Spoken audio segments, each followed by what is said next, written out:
اعوذ باللہ من الشیطان الرجیم بسم اللہ الرحمن الرحیم السلام علیکم ورحمۃ اللہ وبرکاتہ۔ جی کیسے ہیں آپ سب؟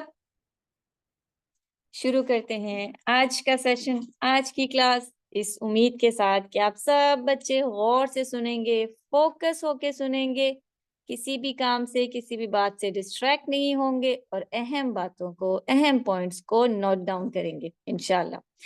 سیرت کا سیشن، اور آج ہم دیکھیں گے کہ کیا ہمارے پیارے نبی صلی اللہ علیہ وسلم کو کبھی غصہ آتا تھا؟ جب نبی صلی اللہ علیہ وسلم کو غصہ آتا تھا یا وہ اینگری ہوتے تھے تو وہ کیا کرتے تھے؟ ہمارے پیارے نبی ایک پرفیکٹ انسان تھے نا، اور انسان کبھی خوش ہوتا ہے، کبھی غصہ بھی آ جاتا ہے، کیونکہ غصہ آنا نیچرل ہے نا؟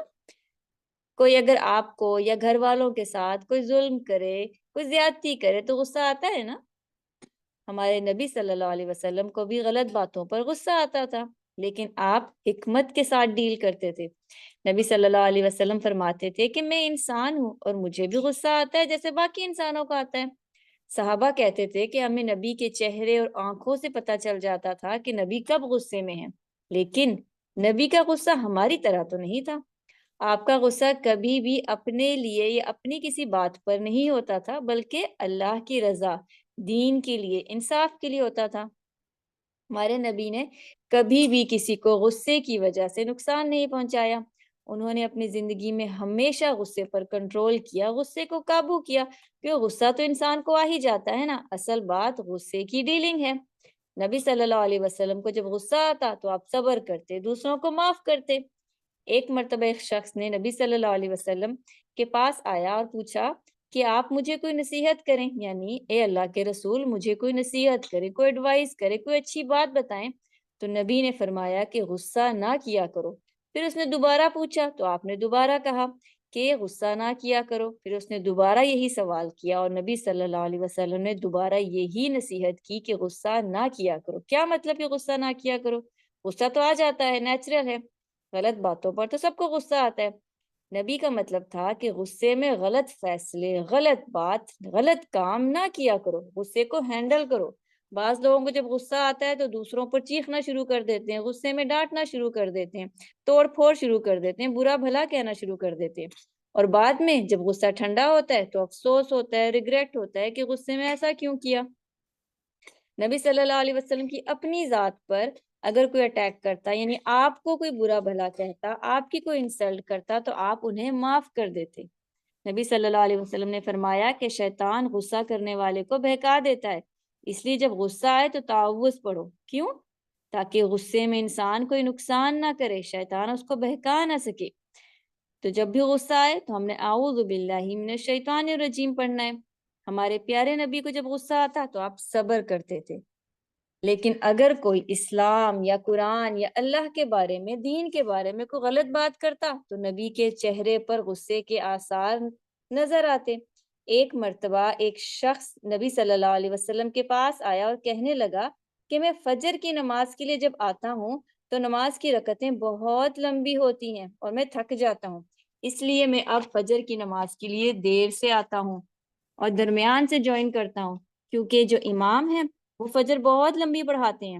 یہ سن کر نبی صلی اللہ علیہ وسلم کے چہرے پر غصے کے اثرات آ گئے، اور آپ نے تمام صحابہ کو حکم دیا کہ تم میں سے کچھ لوگ جو دین کا کام کر رہے ہیں وہ لوگوں کو دین سے دور کر رہے ہیں۔ جب نماز پڑھاؤ تو بوڑھوں، بچوں، کمزوروں کا خیال رکھو اور ایسی پڑھاؤ جو سب کے لیے آسان ہو۔ یعنی نبی نے جب یہ دیکھا کہ نماز لمبی ہونے کی وجہ سے لوگ نمازوں سے دور ہو رہے ہیں تو آپ کو غصہ آیا، اور آپ نے سب کو سمجھایا، صحابہ کو سمجھایا کہ ایسا نہیں کرنا۔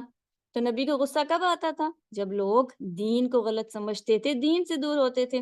اسی طرح ایک مرتبہ نبی صلی اللہ علیہ وسلم مسجد گئے تو مسجد کی دیوار پر کسی نے تھوک کا نشان رکھا ہوا تھا، یعنی مسجد کی دیوار پہ کسی نے تھوک دیا تھا۔ اسے دیکھ کر نبی کو غصہ آ گیا۔ آپ خاموش تھے لیکن آپ کے چہرے سے نظر آ رہا تھا کہ آپ کو غصہ ہے، کیونکہ مسجد اللہ کی عبادت کے لیے پاک اور صاف جگہ ہے، اسے گندا کرنا، اس کی انسلٹ کرنا ہے، اور یہ اللہ کے نبی کو بالکل اچھا نہیں لگا۔ آپ کے غصے والے چہرے کو دیکھ کر ایک صحابیہ عورت، اس دیوار کو انہوں نے صاف کیا، وہاں خوشبو لگائی، پھر نبی نے اس عورت کی تعریف کی اور فرمایا کہ اس نے بہت اچھا کام کیا۔